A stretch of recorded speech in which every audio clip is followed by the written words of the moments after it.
50 साल की महिला टीचर जिस 16 साल के लड़के को पढ़ाती थी उसी के साथ प्यार कर बैठती और फिर उसके बाद एक सिलसिला शुरू होता है। वो कभी उस लड़के को 5 स्टार होटल में लेकर जाती तो कभी अपनी कार से सुनसान इलाके में लेकर जाती और कभी उसको ताकत की गोलियां खिलाती तो कभी शराब पिलाती और ऐसे ही कर कर अलग अलग तरह से उसके साथ संबंध बनाती। लड़का बिल्कुल कमज़ोरी की हालत में टूट चुका था, डिप्रेशन में जा चुका था और फिर उसके बाद कुछ ऐसा होता है कि पुलिस को पता चलती है और फिर महिला टीचर को गिरफ्तार किया जाता है। और जब पूरी घटना शुरुआत से जानकारी निकाली जाती है कि महिला ने ये सब प्लानिंग कैसे की, कैसे उस लड़के को प्यार के जाल में फंसाया और कैसे इस घटना का अंत हुआ, जब आप सुनेंगे तो आपके पैरों तले ज़मीन निकल जाएगी। और सबसे हैरानी की बात, जो महिला टीचर है वो इंडिया के टॉप 5 जो स्कूल है, जो कॉलेज है, उसमें से एक में पढ़ाती भी है।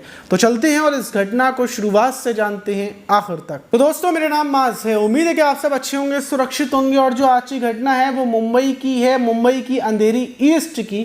वहीं पर रहने वाला एक अयान नाम का लड़का जिसकी उम्र लगभग 17 साल थी और अयान अपने परिवार के साथ रहता था। अयान ने अभी कुछ ही वक्त पहले 10th के एग्ज़ाम दिए थे और नंबर जो आए थे वो ज़्यादा अच्छे नहीं आए थे, लेकिन अब अयान का पढ़ने का बिल्कुल भी मन नहीं था। वहीं जो अयान का परिवार था उसने भी अयान को पढ़ाई के लिए कोई ज़्यादा फोर्स नहीं किया था।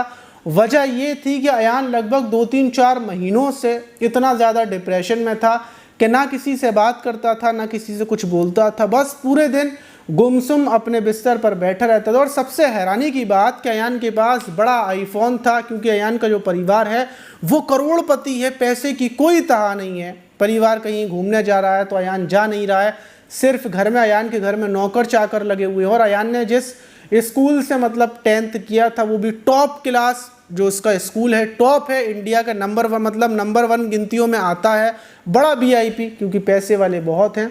लेकिन अयान इसके बावजूद कुछ नहीं करता था, सिर्फ गुमसुम बैठा रहता था। परिवार उससे पूछता था, बात करने की कोशिश करती थी कि आखिर अयान को क्या हुआ है, किस चीज़ का गम लग गया है। अयान पहले से ऐसा नहीं था, बल्कि अयान 4-5 महीनों से ही ऐसा हुआ है। बल्कि पहले तो बहुत ज़्यादा ये बातचीत करता था, हंसमुख लड़का था।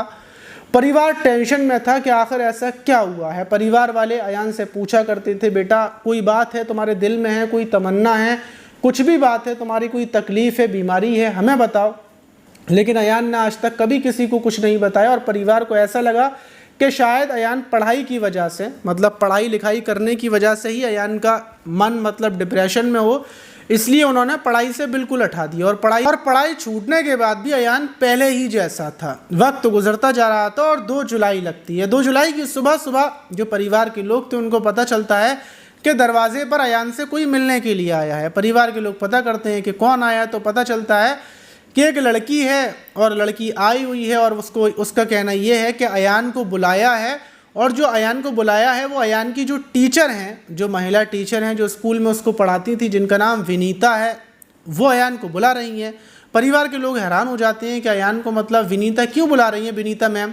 तो अयान से बोला जाता है कि जाओ बाहर जाओ, विनीता मैम ने तुम्हें बुलाया है। लेकिन विनीता मैम का नाम सुनते ही अयान घबरा जाता है और फिर जो लड़की बुलाने के लिए आई थी वो ये भी बोलती है कि अयान अपने एक बार फ़ोन तो उठा लो, तुमने मतलब 2-3 दिनों से तुम्हारा फ़ोन बंद है, विनीता मैम बराबर फ़ोन कर रही हैं। अब जब परिवार के लोग अयान को फोर्स करते हैं कि जाओ विनीता मैम से मिल कर आओ, तो अयान फिर घबरा जाता है और रोने लगता है, बोलता है कि विनीता मैम से मैं मिलने नहीं जाऊंगा। ये घबराहट देखकर परिवार के लोग पूछते हैं कि आखिर क्या मामला है अयान, तुम विनीता मैम के नाम से इतना क्यों घबरा रहे हो, क्या बात है, हमें बताओ। और फिर अयान टूट जाता है, मतलब रोते हुए, मतलब ज़्यादा बर्दाश्त नहीं कर पाता और बोलता है कि विनीता मैम की वजह से ही मैं परेशान हूँ, क्योंकि 1 साल से वो मेरे साथ गलत काम कर रही हैं। और गलत काम वो ऐसे करती हैं कि अपनी कार में लेकर जाती हैं, कभी 5 स्टार होटल में लेकर जाती हैं, कभी कार से जो जुहू का एयरपोर्ट है वहाँ पर लेकर जाती हैं और सुनसान जगह पर गाड़ी खड़ी कर कर कार में मेरे साथ गलत काम करती हैं, मुझे दवाएं खिलाती हैं, मुझे शराब पिलाती हैं। ये सुनकर परिवार के लोग मतलब उनके पैरों तले ज़मीन खिसक जाती है। फ़ौरन जो अयान था उसको उठा लेते हैं और अंधेरी पुलिस स्टेशन में लेकर पहुंच जाते हैं। वहां पर ले जाकर पुलिस, जो वहां के कोतवाल साहब थे, उनको बताया जाता है कि अयान के साथ महिला टीचर गलत काम करती हैं, ऐसे करती हैं, वैसे करती हैं।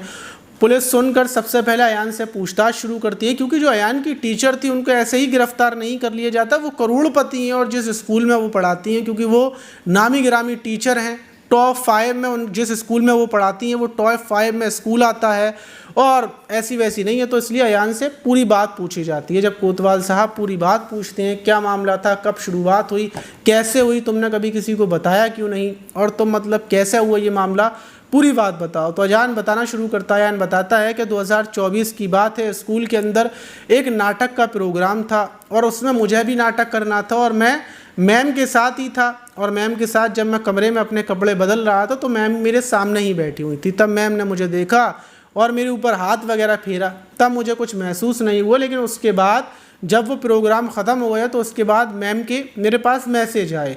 मैसेज ये थे कि मुझे तुम बहुत अच्छे लगते हो, हम लोग दोस्ती कर लेते हैं। लेकिन मैंने कोई जवाब नहीं दिया और मैंने मैम से कोई बातचीत नहीं की। और 2 3 4 5 दिन गुजरते हैं और उसके बाद जो मैम एक मेरे दोस्त से बोलती हैं, फिर वो दोस्त मुझे आता है और समझाता है क्या कम उम्र के लड़के ज़्यादा उम्र की जो महिलाएं टीचर हैं उनसे प्यार कर सकते हैं, ऐसी कोई बात नहीं है, और तुम दोनों टीचर और स्टूडेंट एक दूसरे के लिए बने हुए हो। ऐसी ऐसी बातें मुझे समझाई गई और मुझे ब्रेन वॉश किया गया। मुझसे बोला गया कि एक बार तुम मैडम से बात कर देखो, वो तुम्हें अच्छे से पढ़ाएंगी, तुम्हें अच्छे नंबर भी देंगी, तुम्हारे ऊपर ध्यान भी देंगी। मैं बातों में आ जाता हूँ और फिर मैम से मैं बातचीत करता हूँ। थोड़ा वक्त गुजरता जाता है और एक दिन मैम मुझे अपनी कार में लेकर जाती हैं। कार में लॉन्ग ड्राइव पर घुमाने के लिए ले जाती हैं और वहीं पर सुनसान इलाका देखकर वो कार को रोक देती हैं और फिर वहीं पर मेरे साथ गलत हरकतें शुरू की जाती हैं और मेरे साथ वहीं पर गलत काम किया जाता है। एक बार जब गलत काम होता है, गलत काम करते हुए वो फ़ोटो और वीडियो बना लेती हैं और फिर ये सिलसिला शुरू हो जाता है। फिर वो बराबर जब भी मुझे मेरे साथ गलत काम करती हैं, कभी स्कूल के मतलब जो सुनसान क्लास वगैरह होती वहाँ पर ले जाकर, तो कभी कार से एयरपोर्ट ले जाकर, जुहू का जो एयरपोर्ट था वहाँ ले जाकर, तो ऐसे ही करती रहती हैं। 3 4 महीने में जब मैं परेशान हो जाता हूँ तो मैडम से मैं मना कर देता हूँ। बोलता हूँ कि मैम मैं ऐसा नहीं कर पाऊँगा। तो फिर मैम बोलती हैं कि देखो मैं तुमसे बहुत प्यार करती हूँ और अगर तुम मुझसे दूर जाओगे, मेरे पास तुम्हारी वीडियो हैं, फ़ोटो हैं, वो मैं दूसरों को दिखा दूँगी, भेज दूँगी तुम्हारे परिवार के पास, तो मैं और टेंशन में आ जाता हूँ कि मेरे वीडियो चारों तरफ फैल जाएंगे। तो इसी दबाव में आते हुए फिर जब जब मैडम मुझे बुलाती मैं आ जाता और फिर मैम मुझे यहाँ से मतलब कार से बंद कर फिर मुझे 5 स्टार होटल में लेकर जाती। वहाँ लेकर जाती, मुझे ज़बरदस्ती शराब भी पिलाती, मैं शराब पीता, फिर उसके बाद ये मेरे साथ गलत काम करती। और जब गलत काम करते करते मैं थक जाता तो कुछ ये गोलियाँ मेरे लिए लेकर आती थी, उन गोलियों को खिलाती, फिर मेरे साथ गलत काम करती। वक्त ऐसा ही चल रहा था और अब आकर जब मैम को दिखने लगा, परिवार के लोगों को दिखने लगा कि मैं डिप्रेशन में चला गया हूँ, पूरे पूरे दिन सोच विचार में डूबा रहता हूँ, तो फिर मैम ने मेरे लिए जो डिप्रेशन से निकलने वाली गोलियाँ होती थी वो गोलियाँ मुझे खिलाना शुरू कर दी। और गोलियाँ खिलाने के बाद सब ऐसा ही चल रहा था। वक्त गुजर रहा था, मेरे पास कोई रास्ता नहीं था, मैं परेशान था। पूरा 1 साल हो चुका था। 1 साल से ये मैम मुझे दबाव में लेकर ब्लैकमेल कर मेरे साथ गलत काम कर रही थी। लेकिन अब आकर जब मैंने 10th के एग्ज़ाम दे दिए तो उसके बाद मैंने फ़ैसला कर लिया था कि मैं घर से कहीं भी नहीं जाऊँगा, ना मैम से बात करूँगा। और यही वजह थी कि मैंने अपना फ़ोन स्विच ऑफ कर उस फ़ोन को रख दिया था। और मैम फिर दूसरी एक लड़की को भेज देती हैं मुझे बुलाने के लिए। परिवार के लोग मुझे भेज रहे थे, इसलिए अब मुझ पर बर्दाश्त नहीं हो पाता और मैं अपने घर परिवार के लोगों को बता देता हूँ फ़ौरन। मतलब जब ये पुलिस बात सुनती है तो लड़के को मतलब उसके बयान लिए जाते हैं और दूसरी तरफ जो मैम थी उनको गिरफ़्तार कर लिया जाता है। गिरफ़्तार करने के बाद अदालत में पेश किया जाता है और अदालत से 1 दिन की हिरासत में, पुलिस हिरासत में भेज दिया जाता है कि पुलिस सबूत वगैरह जुटा सके। और दूसरी तरफ जो मैम है, मैम के ऊपर पुलिस ने छानबीन में यही पाया है कि मैम मतलब ब्लैकमेल करती थी। उनके फ़ोन से भी मतलब गलत काम करते हुए वीडियो निकले हैं, चैटिंग निकली है जो लड़के ने बाकायदा दिखाई है सबूत के तौर पर, और पूरा आरोपी मैम को ठहराया गया है। और मैम के ऊपर वही पॉस्को एक्ट के तहत केस दर्ज किए गए हैं जो मतलब आदमियों के ऊपर लगते हैं लड़कियों से करने के।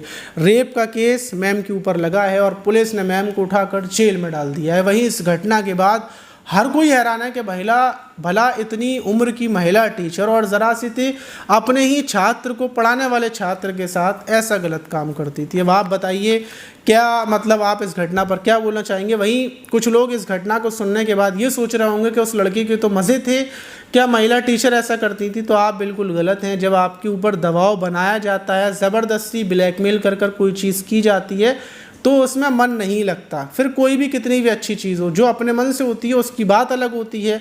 और भला इतना छोटा लड़का, इतनी बड़ी महिला, मतलब बूढ़ी बाड़ी महिला जिसकी शादी नहीं हो पा रही थी, वो ऐसा काम करती थी। अब महिला को क्या सज़ा मिलनी चाहिए, कमेंट बॉक्स में ज़रूर बताइए। क्या वही सज़ा मिलनी चाहिए जो मर्दों को मिलती है, वैसी ही कड़ी सज़ा मिलनी चाहिए।